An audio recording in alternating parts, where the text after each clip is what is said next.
நூற்றாண்டு மலரை வெளியிடுவது அப்படிங்கிறது நம்முடைய நூற்றாண்டு விழா நடக்கும்போது வெளியிடலாம் என்று நாம் முடிவு செய்தோம்.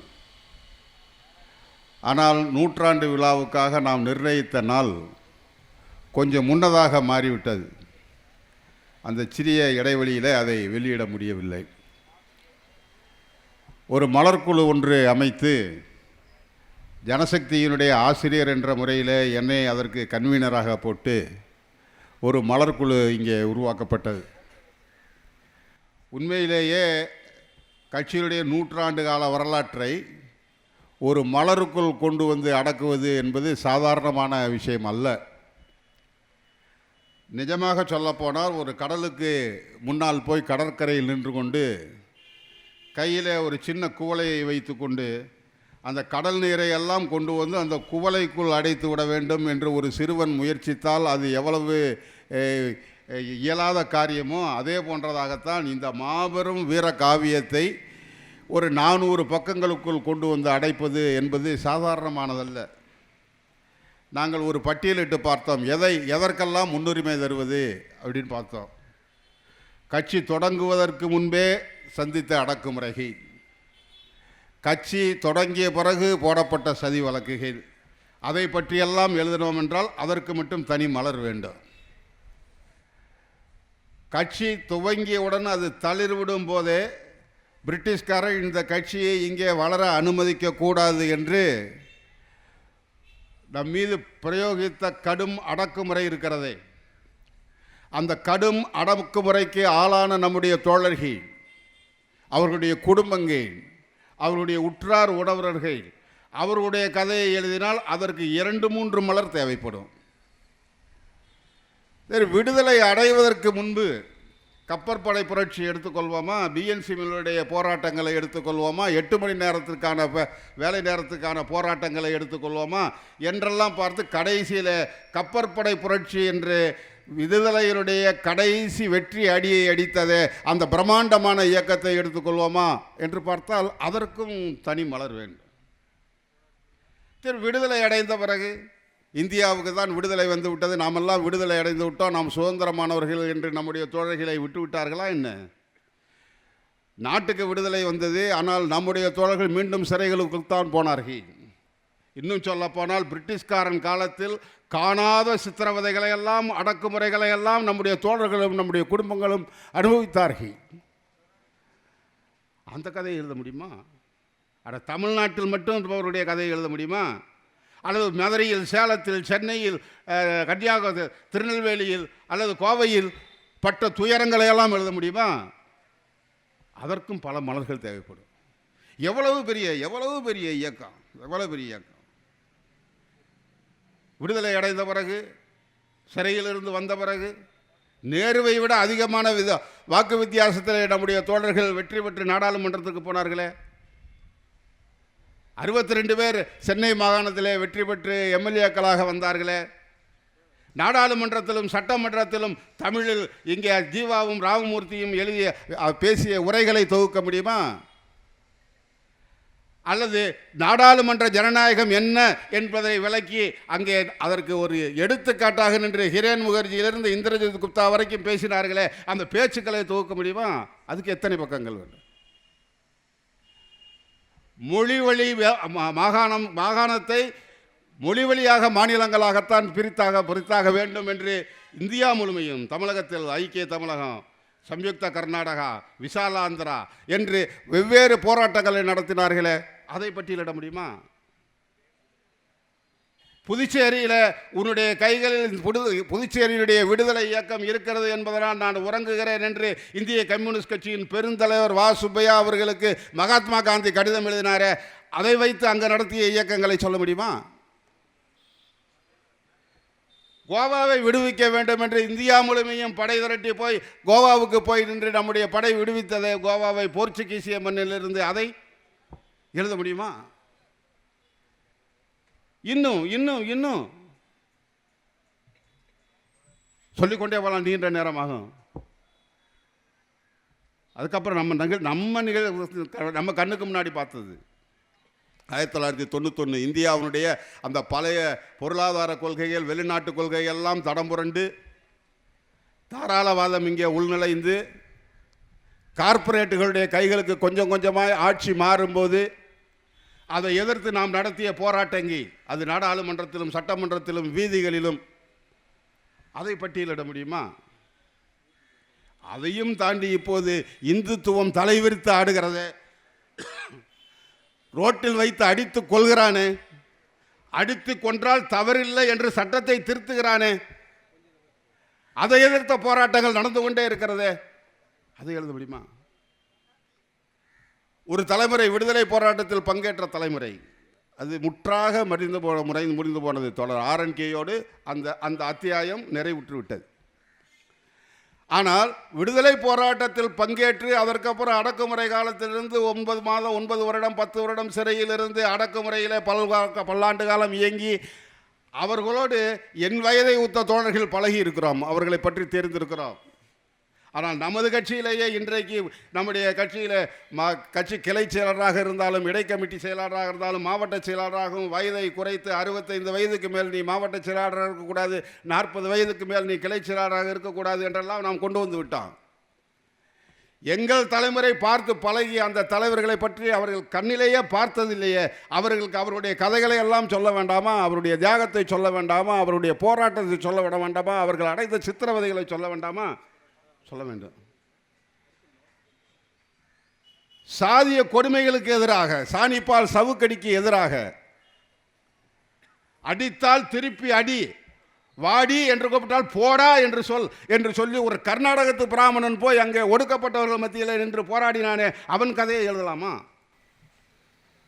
எத்தனை கதைகளை எழுதுவது, எவ்வளவு நூல்களை தொகுப்பது? கடைசியில் நாங்கள் ஒரு 400 பக்கங்களுக்குள் தான் கொண்டு வர முடியும் என்ற நிலையில் ஒரு முடிவுக்கு வந்தோம். முதல் 50 ஆண்டுகளை விட்டுவிட்டு இந்த கடைசியில் இருக்கக்கூடிய 50 ஆண்டுகளுக்கு அதிக முக்கியத்துவம் கொடுப்போம். மாநில அளவில் மாவட்ட அளவில் நடந்த நிகழ்வுகளை மட்டும் பதிவு செய்வோம். வட்டாரங்களில் கிளைகளில் நடந்தவற்றை எல்லாம் பதிவு செய்ய வேண்டாம். ஒரு சமத்தன்மை பேணுவோம். அதற்கப்புறம் தமிழ்நாட்டை மட்டுமே அதிகம் எடுத்துக்கொள்வோம். இந்தியாவுடைய மற்ற பகுதிகளை விட்டு தமிழ்நாட்டில் கம்யூனிஸ்ட் கட்சி ஆற்றிய பணிகளை, அதை வெகுஜன அரங்க பணிகளை மட்டுமே பதிவு செய்வோம் என்று எங்களை நாங்களே சுருக்கி கொண்டோம். அதனுடைய வெளிப்பாடு தான் இந்த மலர். 100 கட்டுரைகள் வந்திருக்கின்றன. பல கட்டுரைகளை வட்டார அளவில் வந்த கட்டுரைகளை எல்லாம் நாங்கள் மனதாக அதை புறக்கணித்து விட முடியாது. ஆனால் ஒரு மாவட்டத்தில் கிளைக்கு எழுதி ஒரு மாவட்டத்தை பற்றி எழுதாமல் விட்டு போனால் ஒரு சமத்தன்மை கெட்டுவிடும் என்பதற்காக மாவட்டத்துக்கு கீழ் இருக்கக்கூடிய இயக்கங்களை எல்லாம் நாங்கள் விட்டுவிட்டோம். அதேபோல் தமிழ்நாட்டுக்கு வெளியே நடந்த இயக்கங்கள், அண்மையில் நடந்த இயக்கங்களை எல்லாம் விட்டுவிட்டோம். மதவெறிக்கு எதிராக போராடி அநியாயமாக கொலைகின்ற பன்சாராவை பற்றி இதில் இல்லை, கல்புர்கியை பற்றி இதில் இல்லை, தபால்கரை பற்றி இல்லை, கல்பனாவை பற்றி இதில் இல்லை. இதில் அதிலெல்லாம் இடம்பெறவில்லை. ஆக இடம்பெற்றது எவ்வளவு என்று சொல்வதை விட இடம்பெறாதது எவ்வளவு அப்படின்னு சொன்னால் இடம்பெறாதது தான் அதிகம். ஆனால் நாங்கள் கொண்டு வந்திருக்கக்கூடிய இந்த மலரை உண்மையில் சொல்கிறேன், நாளைக்கு கம்யூனிஸ்ட் இயக்கத்தினுடைய இருந்த தோழர்களை, தலைவர்களை, இயக்கங்களை பற்றி நாளைக்கு எதிர்கால தலைமுறை ஆய்வு செய்யும் இல்லையா? அந்த ஆய்வு செய்வதற்கு ஏதாவது ஒரு நூல் கிடைத்தால் தானே அந்த நூலை பிடித்து கொண்டு மேலே போவார்கள். அத்தகைய பல்வேறு நூல் இலைகளை இந்த புத்தகம் கொண்டிருக்கிறது என்பதை மட்டும் நான் உறுதியாக சொல்ல முடியும். கட்டுரைகள் மட்டும் 100, கட்டுரைகளும் கவிதைகளும் 100. வாழ்த்து செய்திகளை நான் பட்டியலிடவில்லை, அது இந்த 100 தாண்டி மீதி நிற்கிறது. வாழ்த்து செய்தி என்றால் சிலர் வாழ்த்து செய்தியோடு நிறுத்திவிட்டார்கள். நம்முடைய ஆசிரியர் அவர்கள் வாழ்த்துறை கொடுத்திருக்கிறார். அது திராவிடர் கழகத்துக்கும் பொது உடைமை இயக்கத்துக்கும் இருக்கக்கூடிய உறவு என்பதை பற்றிய ஒரு ஆய்வு கட்டுரை, அது வெறும் வாழ்த்து அல்ல. இந்திய கம்யூனிஸ்ட் கட்சி, ஒன்றுபட்ட இந்திய கம்யூனிஸ்ட் கட்சியிலிருந்து பிறகு மார்க்சிஸ்ட் கம்யூனிஸ்ட் கட்சியாக மாறியவர்களில் எத்தனை பேர் இருக்கிறார்கள் வந்தால் RNK போய்விட்டார். எனக்கு தெரிந்து இப்போது TK ரங்கராஜன் இருக்கிறார். மற்றவர்களெல்லாம் CPMல் பிறந்தவர்கள் அல்லது CPIயில் பிறந்தவர்கள். CPIயில் பிறந்து CPMக்கு போனவர் என்று சொன்னால் TKR இருக்கிறார். அவர் எழுதியிருக்கிறார், இரண்டு கம்யூனிஸ்ட் இயக்கங்களும் ஒன்றுபட வேண்டியதன் அவசியத்தை பற்றி எழுதியிருக்கிறார். மார்க்சிய அளவில் மட்டுமல்ல, கலைத்துறையில், பண்பாட்டுத் துறையில் ஏராளமானவர்களை உருவாக்கியவர் தோழர் எஸ் ஏ பெருமாள். தோழர் எஸ் ஏ பெருமாள் இடதுசாரி இயக்க ஒற்றுமை அவசியம் என்று அல்ல, இந்திய கம்யூனிஸ்ட் இயக்கம் ஒன்றுபட வேண்டும் என்று சொல்லிய அந்த ஒரு அற்புதமான கட்டுரையை அவர் எழுதியிருக்கிறார். நம்முடைய பெருமதிப்பு குறுக்க வைகோ அவர்கள் வாழ்த்து செய்தி எழுதவில்லை, ஒரு வரலாற்று கட்டுரை தான் எழுதியிருக்கிறார். இவை அனைத்தும் இது 100க்கும் மேலாக இருக்கின்றன. நம்ம இயக்கத்தோடு நீண்ட காலமாக தொடர்புடைய குன்றக்குடி ஆதீனம், அதனுடைய முதலாவது அடிகளார், இப்போது அடுத்து இருக்கக்கூடிய அடிகளார், அவர் கட்டுரை எழுதியிருக்கிறார், அவர் வாழ்த்து செய்தி அனுப்பியிருக்கிறார். பாலபிரஜாபதி அடிகளார், மாண்புமிகு ஆசிரியர் வீரமணி அவர்கள் கட்டுரையும் இருக்கிறது, அதற்கு பக்கத்தில் குன்றக்குடி அடிகளாரின் கட்டுரையும் இருக்கிறது. ஒரு காலத்தில் தந்தை பெரியாரும் பெரிய குன்றக்குடி அடிகளாரும் பக்கத்தில் இருந்தார்கள். இப்போது ஆசிரியர் அவர்களும் இப்போது இருக்க இளைய குன்றக்குடி அடிகளாரும் பக்கத்தில் இருக்கிறார்கள். 2 பேரும் பக்கத்தில் இருப்பது மட்டுமல்ல, அவர்கள் 2 பேரும் கம்யூனிஸ்ட் இயக்கத்தின் பக்கத்திலும் இருக்கிறார்கள். ஆக அப்படி ஒரு இது கொண்டு வரப்பட்டிருக்கிறது. இது தொகுக்கும் போது நிறைய போதாமையை நாங்கள் உணர்ந்தோம். நான் இளைய கரங்களுக்கு, இளைய தோழர்களுக்கு நான் அதை ஒரு வேண்டுகோளாக நான் விடுக்க கடமைப்பட்டிருக்கிறேன். இணையதளத்தில் இப்போதெல்லாம் நீங்கள் எதையென்றாலும் இணையதளத்தில் தான் தேடுகிறீர்கள். இணையதளத்தில் தேடினால் இந்திய கம்யூனிஸ்ட் கட்சி அல்லது சிவப்பு இயக்கத்தினுடைய வரலாறு வருகிறதா என்று பார்த்தால் மிக கம்மியாக வருகிறது.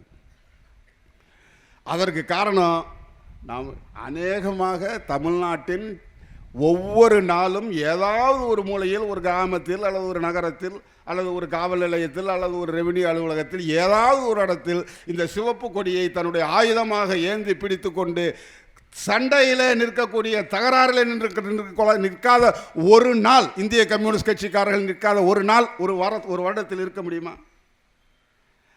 அவ்வளவு இயக்கங்களை நடத்திய பிறகும் அதெல்லாம் இணையவெளிக்குள் வரவில்லை என்று சொன்னால், அது தேடுபவர்கள் இப்போது யாரும் பழைய மாதிரி புத்தகங்களை புரட்டி படிப்பதில்லை. இந்த மரலரை எத்தனை பேர் அக்கறையோடு உட்கார்ந்து அத்தனை பக்கங்களை படிக்கப் போகிறார்கள் என்றும் எனக்கு தெரியாது. ஆனால் அக்கறை உள்ளவன் படிப்பான். அந்த புத்தகம் தன்னை படிப்பவன் யார் என்று அதை தேர்ந்து கொள்ளும். ஆக இந்த அளவுக்கு எங்களால் முடிந்த அளவுக்கு செய்திருக்கிறோம். இன்னும் கஷ்டம் என்னவென்றால், தேதியை நிர்ணயித்து விட்டோம். 25ஆம் தேதி நமது தோழர்கள்ட்ட இருந்து கட்டுரை எழுதி வாங்குறது ரொம்ப கஷ்டம். எழுதி வாங்குறது ரொம்ப கஷ்டம். கடைசி நாள் வரைக்கும் கூட கட்டுரை வந்து கொண்டிருந்தது. 25ஆம் தேதி காலையில் அதை துவக்குவது என்று உட்கார்னோம். மாலையிலேயே மதியமே செய்தி வந்து விட்டது, தோழர் RNK இல்லை என்று. 2 நாள் அதற்கு போனது, அதுக்கப்புறம் 2 நாள் ஜனசக்திக்கு போனது, அதுக்கப்புறம் அடுத்த வாரம் ஜனசக்திக்கு போனது. ஜனசக்தி அலுவலகம், அது நான் குறிப்பிட்டு இங்கே சொல்லி பாராட்ட வேண்டும், அதனுடைய தொழில்நுட்ப பொறுப்பாளரான தோழர் வா மணிமாறன், அதேபோல் அதனுடைய வரக்கலைஞர் தோழர் முத்துக்குமார், பகலெல்லாம் ஜனசக்தி தொலைக்காட்சி, ஜனசக்தி பத்திரிகை வேலையை பார்ப்பார்கள், இரவெல்லாம் நம்முடைய மலரை பார்ப்பார்கள். ஆக அப்படி இருந்து வெறும் 5-6 பேர் சேர்ந்து இதை ஒரு 10 நாட்களுக்குள் செய்து முடித்திருப்பது என்பது ஒரு கடினமான பணி. அந்த கடினத்தின் காரணமாக இதை 2வது ப்ரூஃப் 3வது ப்ரூஃப் கூட பார்க்கணும். அதையெல்லாம் பார்த்தால் இந்த நாளுக்குள் தயாராக முடியாது என்பதற்காக அதெல்லாம் ஏதாவது தவறு இருந்தால், தந்தை பெரியார் சொன்னதுபடி தவறாக இருந்தால் அந்த தவறை திருத்தி படித்து கொள்ளுங்கள் என்று கேட்டுக்கொண்டு, இந்த பெரிய வாய்ப்பை தந்தமைக்காக மலர்குழு உறுப்பினர்கள் அனைவரின் சார்பாக நம்முடைய கம்யூனிஸ்ட் கட்சிக்கு நன்றியை தெரிவித்து, கேட்டுக்கொண்டிருந்த உங்களுக்கும் நன்றியை தெரிவித்து நிறைவு செய்கிறேன். நன்றி, வணக்கம்.